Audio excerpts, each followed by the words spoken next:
All right, I just wanted to get myself in the mood. Tonight we are here to make a double pie crust. I am really good at pie crust. I don't know why, but it's something I figured out a while back. And I want to show you some really simple tips that will make your pie crust come out delicious every time. So let's get started. All right, so by the way, my name's Amanda and welcome back. And if you're new here, thank you for joining me. I love teaching people how to cook, and I've been having so much fun doing these videos. So this is a 13-quart Cuisinart food processor. You know, any food processor is going to work. You want to make sure that it's big enough that it can hold 2 cups of flour. This is just the size of the one I have. Most food processors that I know come with a dough blade, and then they come with the sharp blade. For pie dough, I actually like the sharp blade better. I have tried the dough blade a couple of times, and it just doesn't cut the butter the way that you want. One day I need to do a video on how to make a pie crust with just 2 knives. It's called cutting in the dough, and it takes forever. So we are very thankful for beautiful inventions like this. But it is a very good skill to know, because last year, before COVID, I went to go visit my grandma, and I wanted to cook her something special. Well, she had, she's given away a lot of her kitchen. So I'm not very precise, but you need about 2 cups of flour. So, you know, some people like level it off with a knife. It doesn't have to be that particular. Anyway, she's given away a lot of her kitchen stuff. So she didn't have a dough cutter, or, you know, she obviously did not have a food processor. So I made a chicken pot pie for her because I knew she would love it, but I had to use the old-fashioned cutting in method with just 2 butter knives. And it takes a while, but you can do it. Makes you appreciate this method so much better. All right, so I've got 2 cups of flour in here, and I'm going to add some salt, probably about a teaspoon or so. And then we are going to just pulse this to get the salt mixed in. So I lost a little, well, it's not lost, but I didn't pull it out. So I'm just going to cover my hand, because there's a little stopper here for, like, if you want to put olive oil.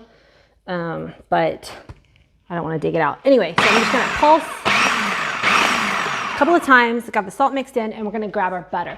I didn't have my butter out here right now, because that is one tip. You want extremely, extremely cold butter. So I'm going to get it straight out of the refrigerator.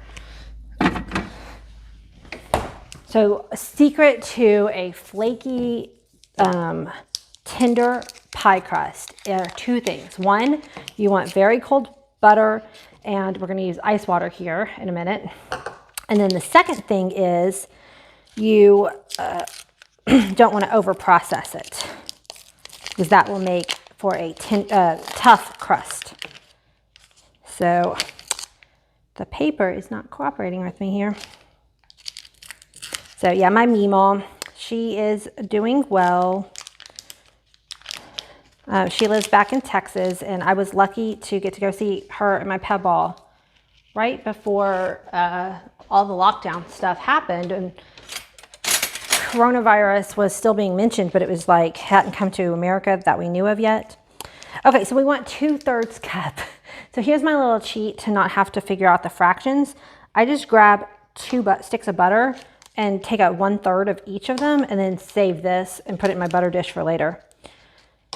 Which is probably pretty terrible of me, since I am a homeschool mom, and fractions are something that, you know, I've been teaching my kids for a while now. And you know, when they ask, why do we need this in real life? And you say, oh, because you need to know fractions when you're cooking. And then you do a shortcut like this. It's kind of like, but oh well, it is what it is, right? Okay, why won't my lid come off? There we go. All right, so I'm going to I cubed up the butter into these like little 1/2 inch cubes. And I'm gonna do the other stick too. And again, I'm gonna reserve this just, you know, to cook in another dish. So right now I'm just making the pie dough for this video, and then I'm going to make chicken pot pie. But this pie dough is good for, you know, savory dishes like chicken pot pie, and they're also good. It's also good for if you wanted to use it in a sweet application too. All right, so, and if you're measuring your butter, it's always better to go over than under. So, you know, when I say about 2/3, if you go a little over, it's really good. It's okay. All right, so I'm gonna put the butter in here, and all pie dough is flour, butter, salt, and ice water. Now, there's a debate about whether or not to use salted butter or unsalted butter, because I did add some salt, but this is salted butter. I like my pie dough to be actually extra salty, even when I'm doing a sweet pie, because I think the salt and the sweet components of a pie play off each other really nicely. So I tend to use salted butter for almost all my dishes. All right, now here's the thing. This is where it gets important. Right now, it's almost impossible to ever process because we haven't added a liquid.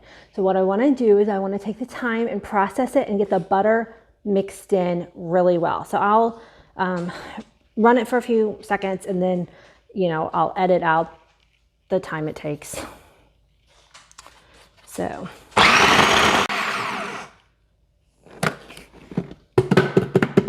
Okay, so I like to bang the top before I take it off, because that helps get some of the flour that was in it down back into the bowl so it doesn't like just poof everywhere.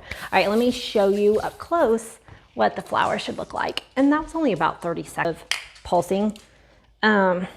Anyway, the texture is gonna be like sand, and you see there's no big lumps of butter left, okay? Watson, yesterday, oh my gosh, last night was Valentine's night, and I decided to just pop onto Instagram and do an Instagram live of cooking dinner and just chat with whoever might be, you know, hanging around on Valentine's with me, right? It was very spontaneous. My dog got into the trash during a live stream. He like never does that. And of course this time he did. Crazy. Okay, so we're gonna use 5 to 6, sometimes 8 tablespoons of water. Your goal is to have your dough come together with the least amount of ice water possible. So I'm not going to use the ice cubes, but I've got ice water, and we're going to fish out just the water. I'm going to start with 4, or well, yeah, we'll start with 4. Pulse it a couple of times to mix that in. Again, now that we've added liquid, we want to be careful that we don't over process it, but you'll see.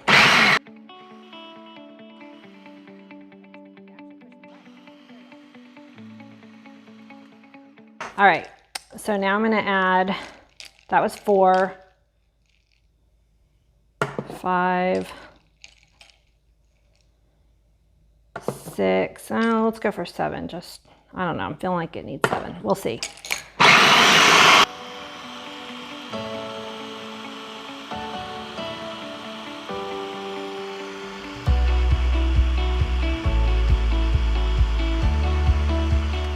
I'm gonna like bring the camera up closer so that you can see what it's doing.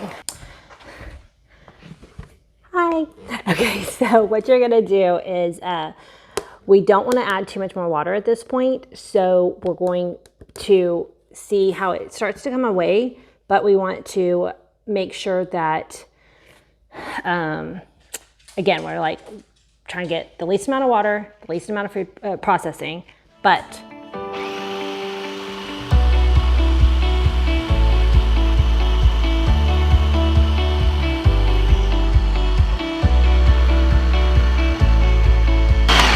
okay, so you can see it's starting to pull away, but I think it needs that just 1 more tablespoon. The moisture in the air is also going to determine a lot. Whenever you're working with flour, I found humidity, it's a real thing.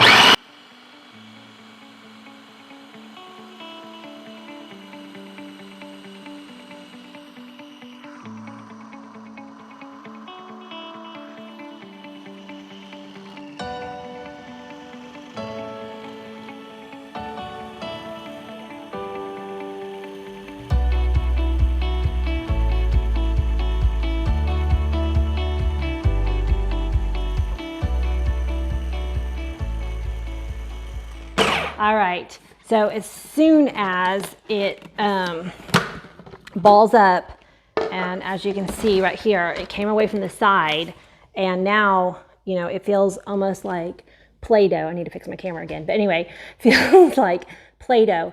Then that's when we know that it's done processing, and we'll do the next step. Let me adjust the camera back up. Okay, let me get some plastic wrap. Oh man, I'm hungry tonight. Okay, so going to carefully pull it out onto my clean counter, and we're just going to now bring it together into a ball. There's no kneading this. It's not like a bread dough or a pizza dough where you would want to knead it a bunch, because that develops the gluten. And when you're making pizza dough and bread dough, you want to develop the gluten. That gives you that like mouthfeel when you bite down into a piece of bread and it like kind of bounces back on you. That's what you want. But in a pie dough, you don't want that. So we're just bringing it together into a nice ball. And I'm gonna wrap it up in plastic wrap, and we'll put it in the refrigerator for, you know, about 15 to 20 minutes. Because again, our goal is to keep this really, really nice and cold. And then it'll be ready to roll out for if you want to make, you know, like I said, whatever kind of pie that takes a flour crust. And tonight for me, that is a chicken pot pie. So we'll be back later to roll it out. All right, guys, so I have got my pie dough here. I've got a pie dish, and now I'm going to butter it. This is just a Ziploc bag that I was using for something else. And now I'm just going to use it, or you can just use the butter on your hands. And I'm going to smear butter. If you had the paper that the butter still came in, even better, but I didn't. So just using my Ziploc bag there. Okay, which is silly because I'm still going to get my hands dirty, or buttery, I guess. All right, because I want to make sure that my butter gets into my pie dish very evenly so that we don't have our pie crust stick and ruin the entire effect. Make sure you get it down here in the edge. All right, let me wash this off and we'll roll out our pie dough.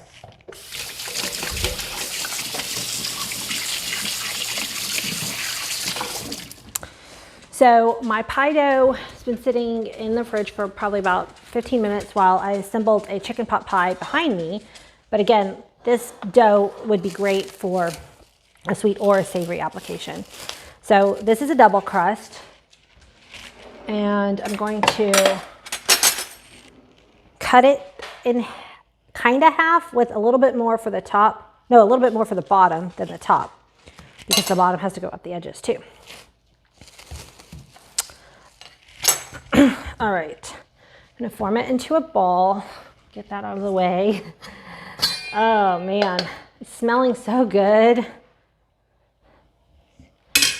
And we've been snowed in for like what? Today's Monday, is it Thursday, Friday? So it's day 5 that we've been snowed in. Okay, so again, we don't want to knead this very much, but I want to kind of keep my edges smooth. That helps as you roll it out, that your dough won't crack if you kind of keep the edges smooth. If you see them to start to crack, like right here, it's kind of cracking, take your fingers and kind of like Play-Doh and just mush it back together. Now, one thing is I am not a pie, like, okay, flavor, I'm a pie dough master. I think I make some of the best pie dough, and I know that sounds conceited or whatever, I don't know. But I love my own pie dough. I'm not very good at making it pretty and artistic. So unfortunately, you won't learn that lesson from me. But if you want tasty pie dough, which, you know, to be fair, I think is probably more important than if it looks beautiful. Although, you know, good looking food is important. They say we eat with our eyes first. I follow an amazing blind YouTuber named Molly Burke, and she was talking one day about how, you know, not being able to see your food kind of really affects sometimes. And I never really thought about that. Okay, so I want to make it, you know, bigger than my, oh, and here's a trick. So if you take your rolling pin, you can roll up your dough, and then you can lay it on top and unroll it. Nifty, right? Okay, so it's very stretchy and pliable. So you want to kind of get it in there. Now, while I roll out the other half, I'm going to put this in the refrigerator because what did I say? We want to keep our dough cold until it gets right up to that point where we stick it in the oven. I mean, I've even put it in the freezer before. Just, you don't want to like actually freeze it, but just to get it that extra shock of cold right before you put it in the oven. What that does is all that butter that we put into the dough, if it stays hard and cold, and then you shock it in a hot oven, it will steam and create little air pockets. And that's where you have nice flaky layers in your dough. So if your butter is melted and it's not like hard, when you put it in the oven, it's just going to make the dough soggy. It's not going to steam. It will make it soggy. So that is why keeping your dough very cold is so important. Okay, now this one, we want to just be slightly bigger than our crust. Okay, I'm gonna get the crust out. And see, since that was so fast, I probably would have put it in the freezer. Normally, my freezer's kind of full. All right, again, I'm gonna use chicken pot pie, but this is where these two kind of merge together.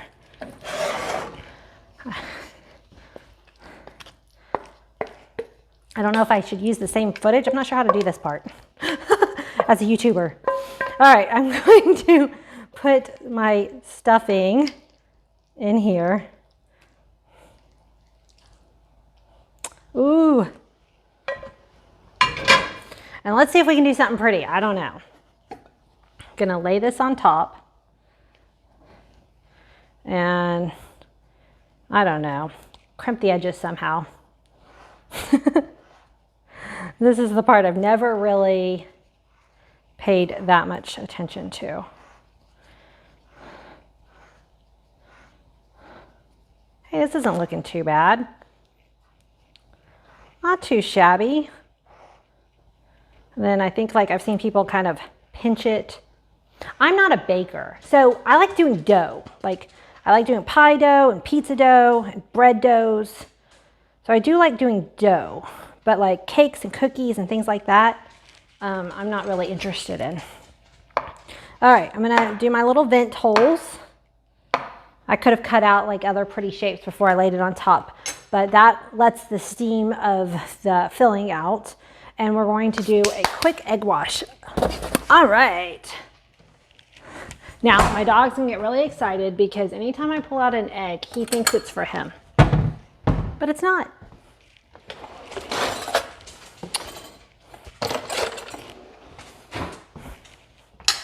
I love these little Corningware, no, not Corningware, Corelle dishes. All right. And then these little baby forks I got from IKEA. I don't know, I always find uses for them. They're perfect for whisking a single egg, or they are great for pulling an olive out of the jar, or, you know, certain hors d'oeuvres. Okay, so this we're going to brown. We're gonna put this on the top of our pie dough, whether you're doing a savory or a sweet one. And it will give your crust that nice golden flavor. or not flavor, that look. I need to pay attention to my words. Yay. All right, so now we're gonna bake it. I've got it 375. I'm gonna check on it in half an hour and see what it looks like. Because this is a savory pie, see, aha. I've got these, it's like a big salt crystals. I forgot what they're called. My brain is not wanting to cooperate with me tonight. Anyway, I'm gonna sprinkle a couple of these big sea salt crystals on top of my pie. All right, so I'm gonna pop this guy in the oven for like half an hour, check on it, just really we're waiting until the pie dough cooks through because the filling's already cooked, and I'll show you the finished thing. Thank you so much for taking the time to watch my video. I know that you have so many things that you could be doing, and I'm glad that you came to my kitchen, spent some time with me tonight. Really appreciate it. And I also really appreciate if you would hit that subscribe button. That lets me know that you are enjoying my content, and it will let you know when I upload more videos. Y'all have a good night, and I will see you next time.